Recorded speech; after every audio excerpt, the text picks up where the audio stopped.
Hai sahabat, senang Anda sudah menonton video-video saya yang saya tayangkan lewat channel YouTube saya. Saya percaya Anda sudah like, Anda sudah subscribe, sehingga setiap kali saya menayangkan video-video saya yang baru, Anda pasti tidak akan pernah ketinggalan. Jika Anda merasa diberkati lewat video-video saya, maka dengan kerendahan hati saya memohon, berkenanlah Anda share juga kepada keluarga-keluarga yang lain agar mereka juga mendapat berkat yang sama. Sengaja video-video saya isi dengan pelajaran-pelajaran Alkitab yang akan menjadi berkat bagi setiap keluarga yang mengikutinya. Mereka akan berhasil mengajar mendidik anak-anaknya menuju kepada kesuksesan, kebahagiaan, dan keselamatan yang Tuhan sudah siapkan. Oleh karena itu, jangan pernah tinggalkan video-video saya. Ikuti terus lewat channel YouTube Roni Suwono. Shalom.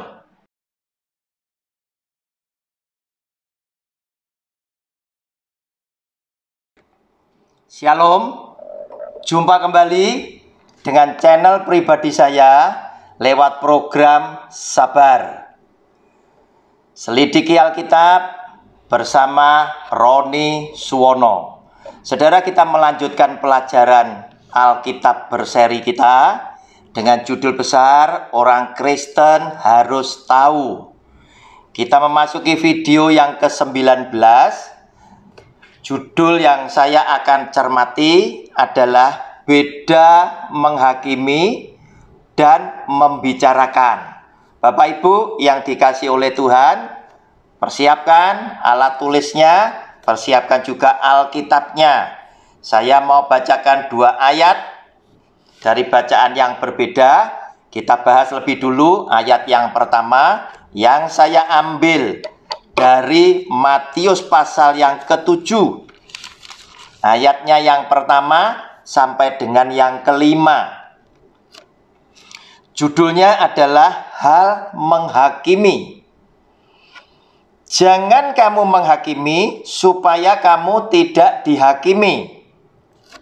Karena dengan penghakiman yang kamu pakai untuk menghakimi, kamu akan dihakimi, dan ukuran yang kamu pakai untuk mengukur akan diukurkan kepadamu.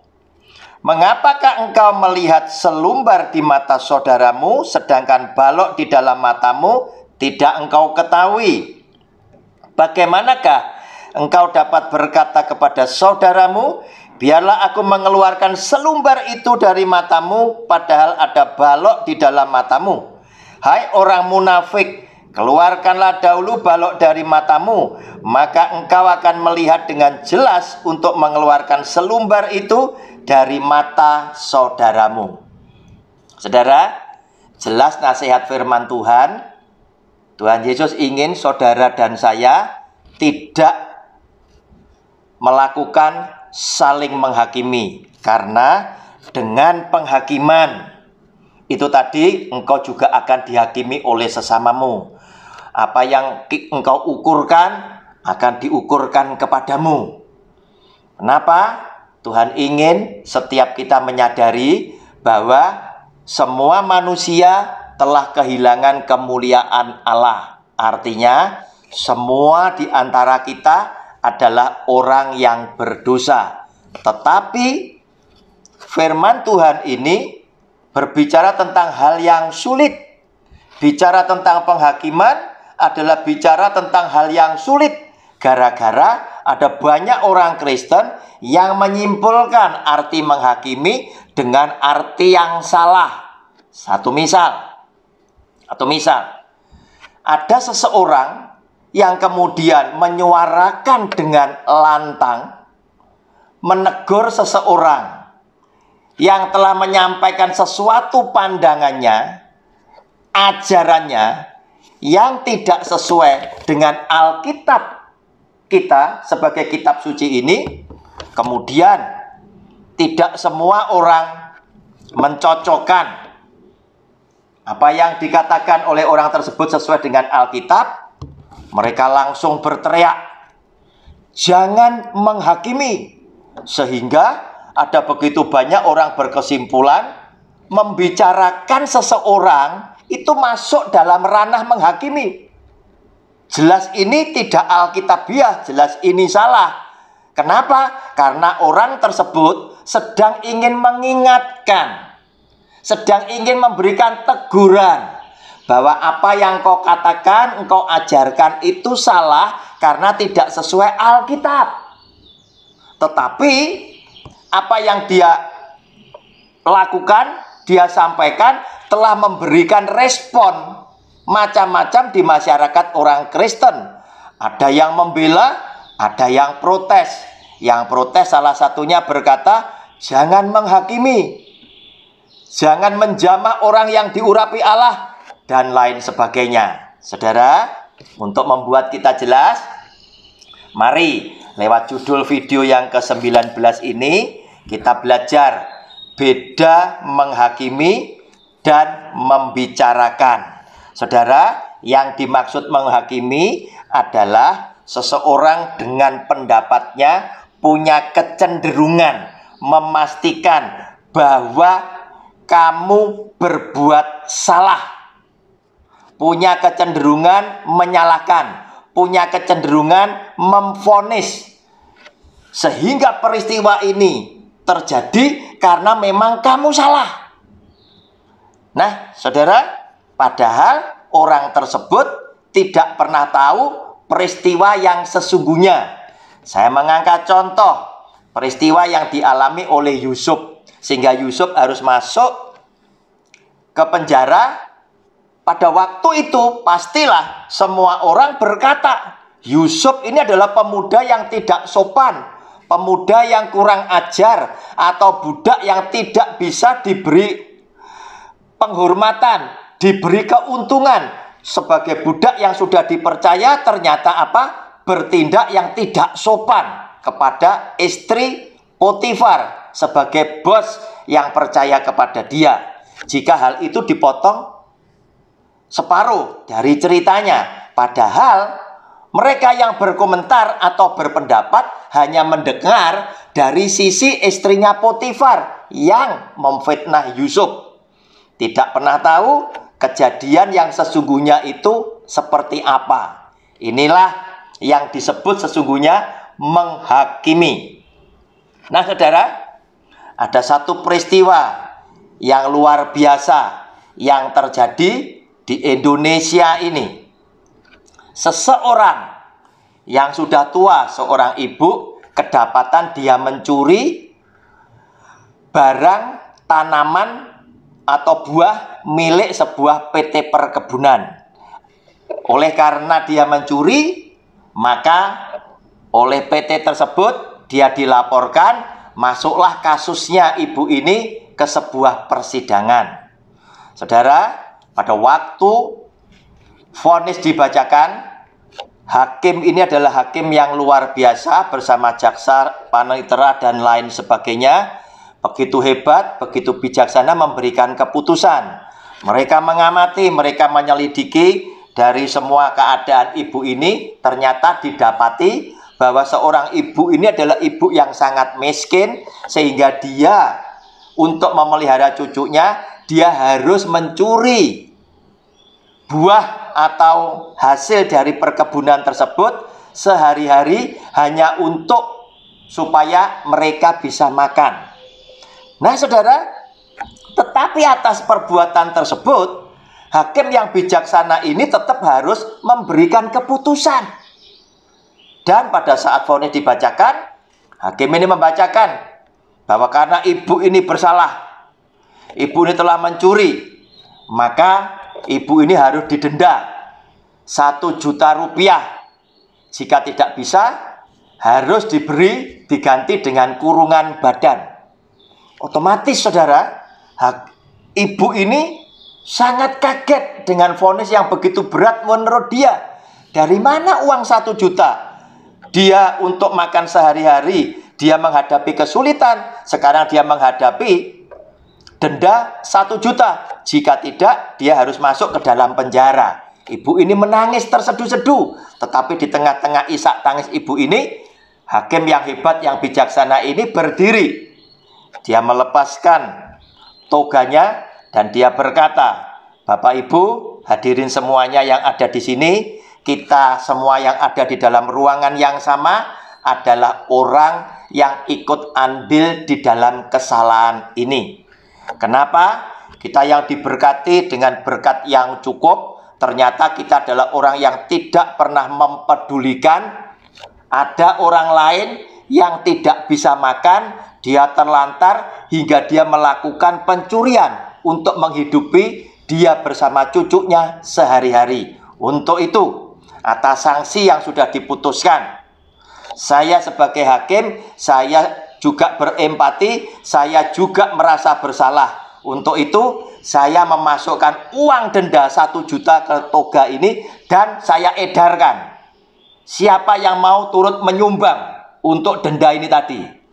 Wah, ternyata semua orang pada mengeluarkan uang, kemudian mereka memasukkan ke toga itu tadi, termasuk wakil dari PT yang melaporkannya. Semuanya memasukkan. Nah, saudara, dari hasil itu denda 1 juta harus dibayar karena vonis. Tetapi kelebihannya diserahkan kepada ibu ini, dan ibu ini pulang dengan vonis bebas dan dengan kelebihan uang daripada para hadirin yang juga ikut membayar denda tersebut yang dipelopori oleh hakim yang bijaksana ini. Nah, saudara, inilah keputusan yang bijaksana sekali. Orang berbuat sesuatu sehingga orang ini bersalah, tentu ada latar belakangnya. Ada alasan yang mendasari. Oleh karena itu Tuhan Yesus berkata, jangan kamu menghakimi dari apa yang nampak, tetapi hakimilah dengan adil.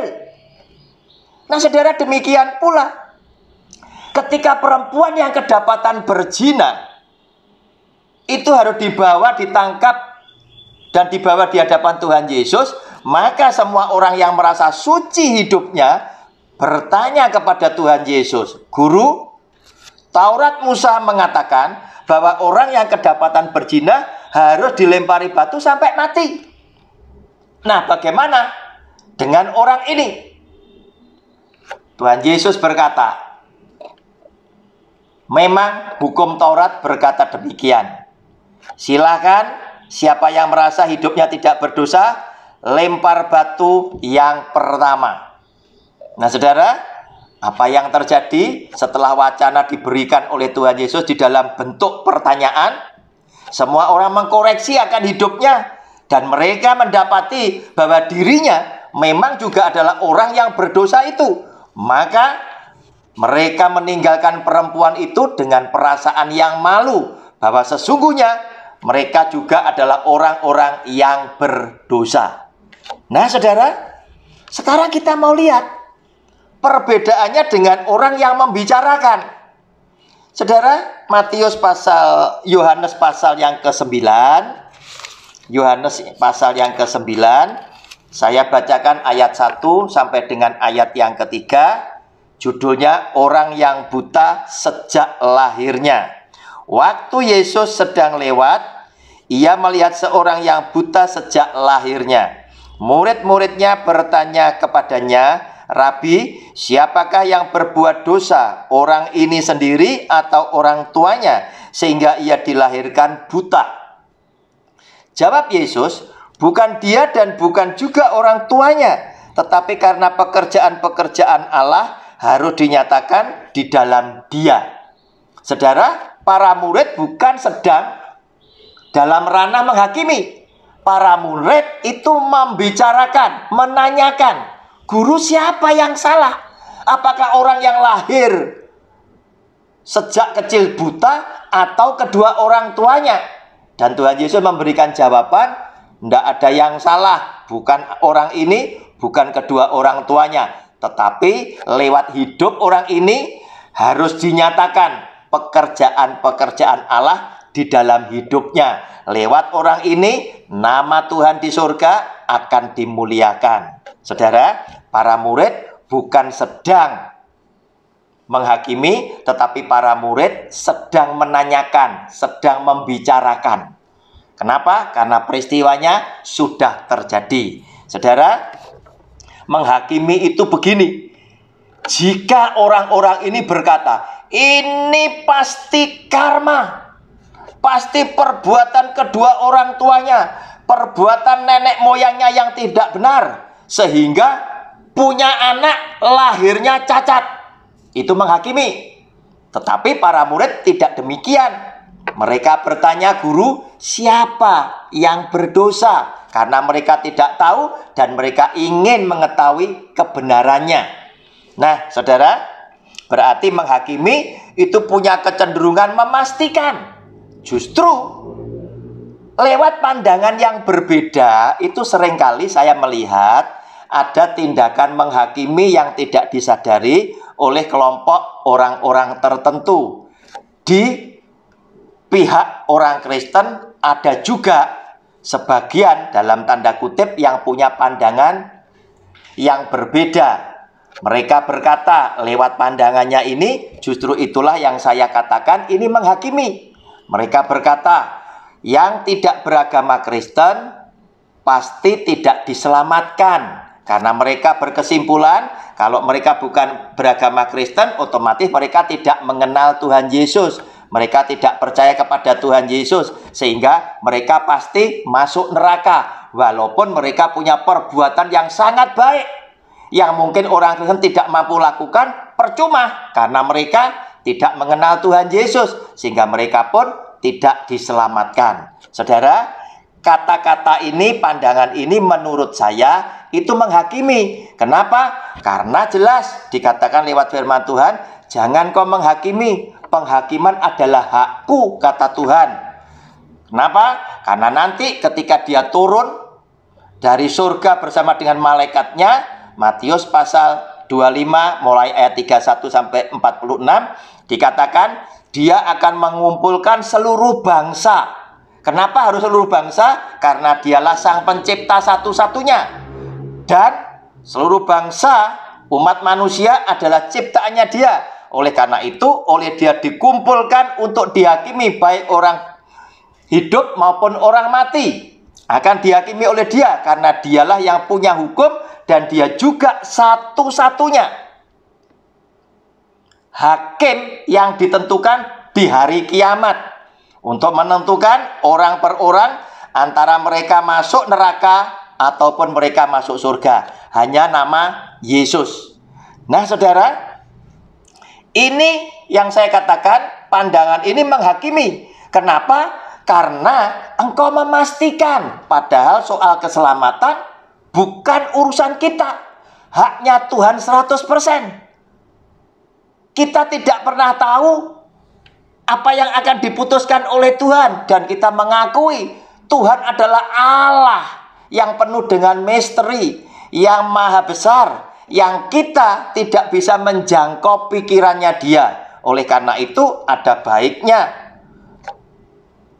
soal menghakimi orang yang selamat dan tidak urusan Tuhan semata-mata, bukan urusan kita. Tetapi kita akan menjadi orang yang bersukacita jika ada orang lain di luar agama Kristen yang juga diselamatkan oleh karena perbuatan baik mereka. Semuanya karena kasih karunia di dalam nama Tuhan Yesus. Nah, saudara, itu yang saya maksudkan justru yang menghakimi. Nah, saudara, ketika ada seorang oknum pendeta kemudian diberitakan di media sosial, dia akan mendapatkan vonis oleh karena perbuatan cabulnya dia, kemudian seseorang mulai membicarakan orang tersebut dengan menyebut nama.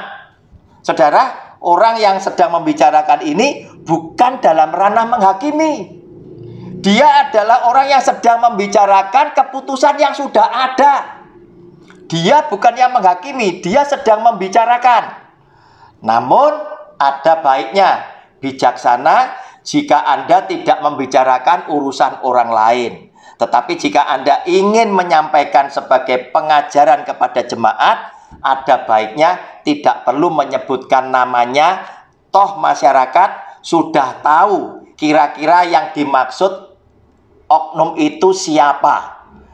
Nah, saudara yang dikasihi oleh Tuhan, firman Tuhan mengajarkan kepada saudara dan saya lewat Matius pasal yang ke-18 yang diajarkan oleh Tuhan Yesus secara langsung untuk menegur seseorang agar supaya orang ini bertobat, yaitu lewat Matius pasal 18 ayat 15 sampai dengan yang ke-17 yang demikian bunyi firman-Nya tentang menasehati sesama saudara. Apabila saudaramu berbuat dosa, tegurlah dia di bawah 4 mata. Jika ia mendengarkan nasihatmu, engkau telah mendapatnya kembali.